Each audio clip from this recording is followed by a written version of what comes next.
Okay, everybody, welcome back to Metal October here at Record Collectors Paradise. If you've been watching our YouTube channel the past few weeks, if you've been coming into the store, you've seen some pretty amazing stuff. This has all been from a very particular collection we acquired, and almost everything has been originally pressed in Europe, Germany, the UK, that type of thing. We've seen some awesome bands out of North America, out of Germany, all around the world. This week we're going to do something a little more focused, a little more unique. We're going to start off with some compilations here. So right off the bat, we have a pretty simple, straightforward compilation from Carrera Records with some pretty big names on there. Next up we have the classic Hearing Aid charity album. There's 40 different prominent musicians from the hard rock and metal community joining forces here from 1986 to combat world famine and hunger.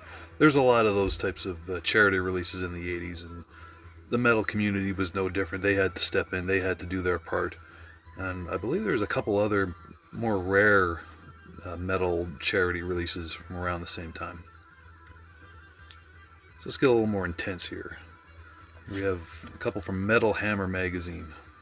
If you're a metal fan, you probably know Metal Hammer is a UK metal magazine that started back in '83.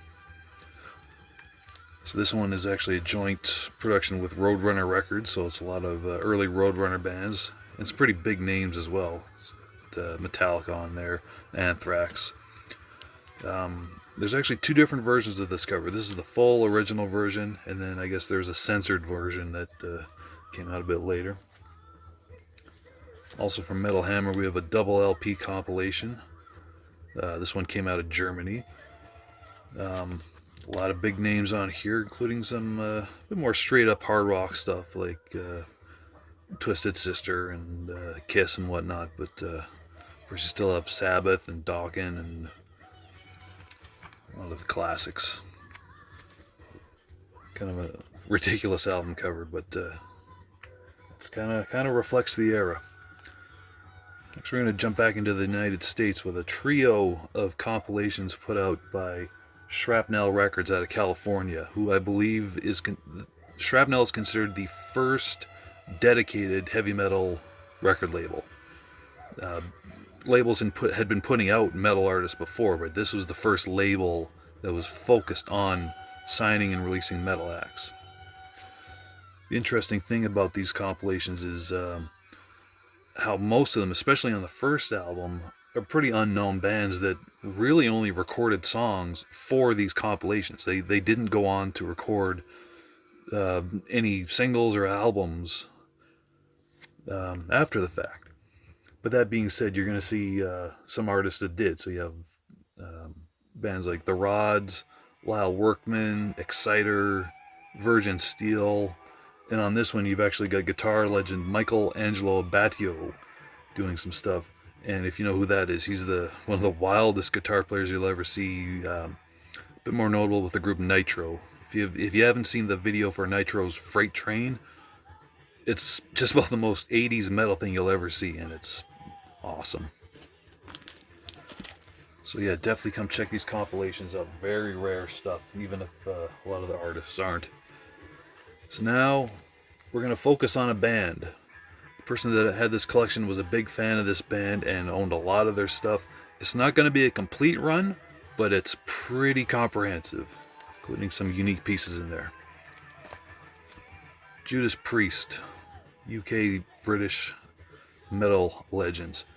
So you may have seen this floating out there before. Whereas we don't have Priest's first album in this collection, we do see it now and then. Rock-a-Rolla is part of this. This is a 2 LP compilation technically.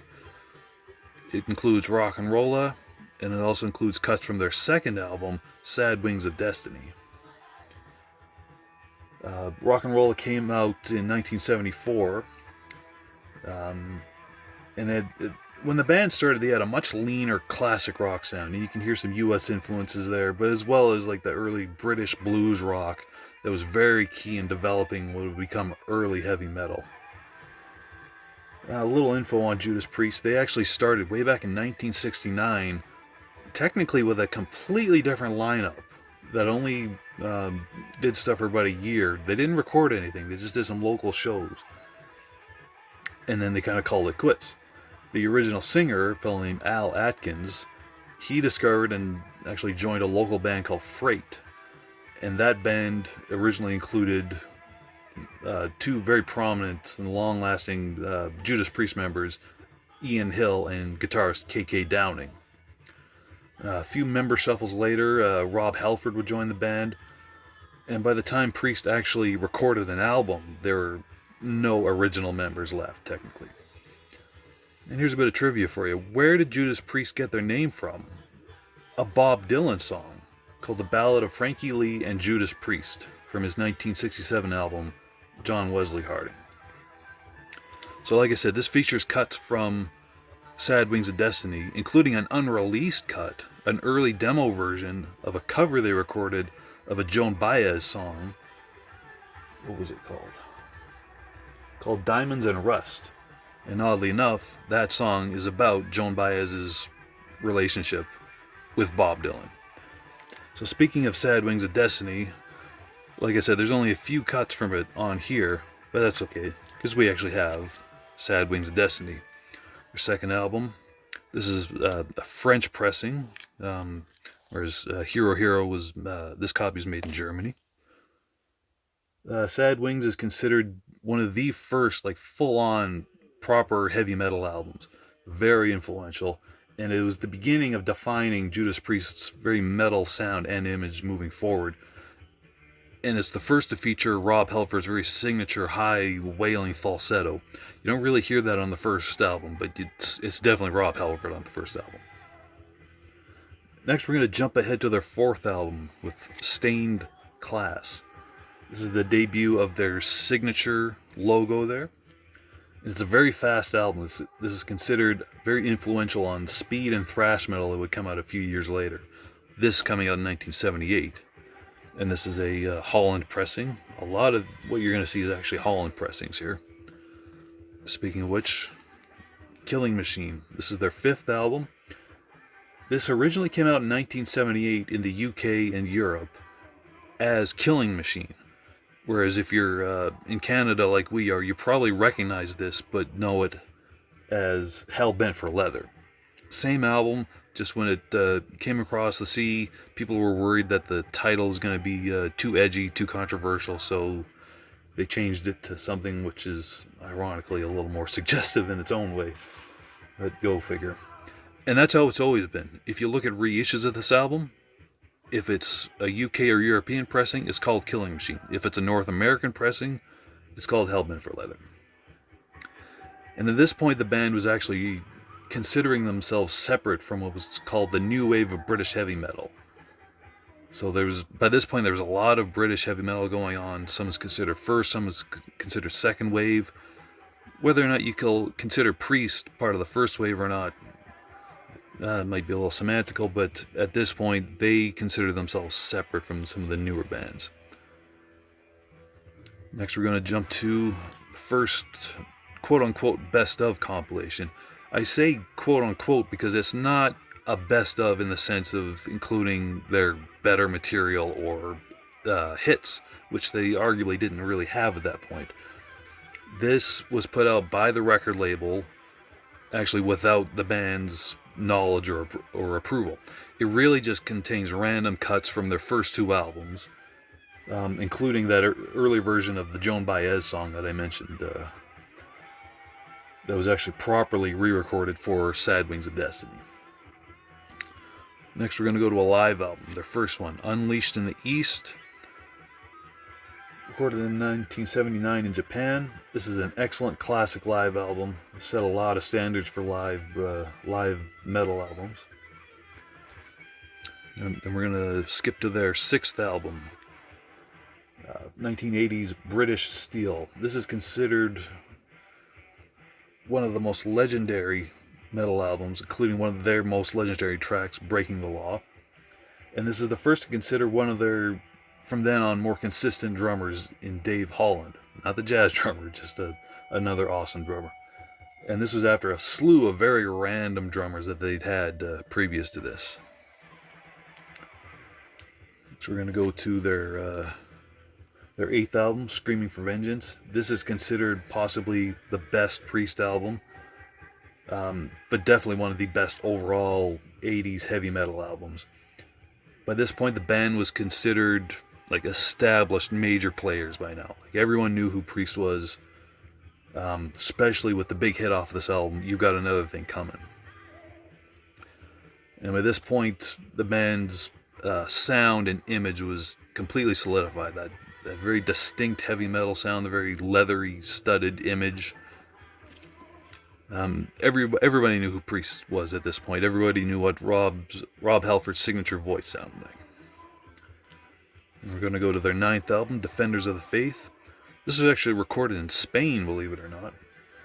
And it's just continuing on with that classic metal sound that the band had at that point. Like I said, these past few are all Holland presses. It would have been great if these were all like UK presses to go with the UK band, but regardless, these versions are more unique. Especially considering this pressing of Turbo from 1986. It's out of Holland, but includes a hype sticker. You don't see a lot of hype stickers on Priest albums. This is when they were starting to mix guitars with synthesizers.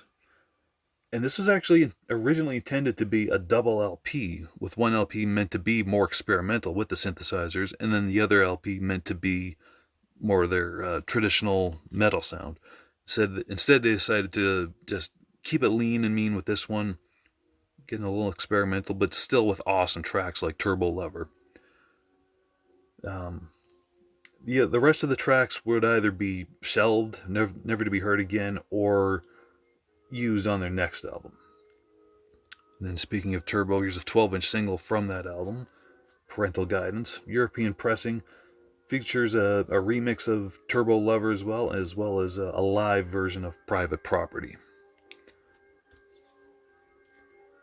And then speaking of live albums, here's Priest Live, classic double LP, recorded live in both Atlanta, Georgia and Dallas, Texas the year before. And then finally, their last 80s album, Ram It Down. This is also the last album in which Dave Holland was on drums. He would later be replaced with Scott Travis, who's been drumming for the band ever since. And it was actually the last album with Rob Halford on vocals. He would leave the band a few years later in 1992 and would not return until 2003. It's got a hype sticker, very cool. The coolest part is this includes a tour sheet from, I would assume, 1990 or 1989 as well, for 3 different bands. So here's a bunch of dates for Judas Priest. There's some for Chromoly, and there's some for Sanctuary, all in the greater Deutschland area, as it were. So yeah, just like with the other slabs of metal records that we've been putting out with this collection, these won't hit our sales floor until this Saturday morning. And just like the rest, if you want to get some of these, you have to be here bright and early, just like a lot of people already have been. And there's still plenty of great albums from those previous batches. So if you feel like you might have missed out on some, please come by the store. I guarantee we've still got something awesome you can go home with. In the meantime, thanks for watching. We've got one more special from this collection coming next week, and it's going to be perfect for Halloween. I won't give any hints further than that, but let's just say Halloween is the hint. Thanks for watching. See you soon.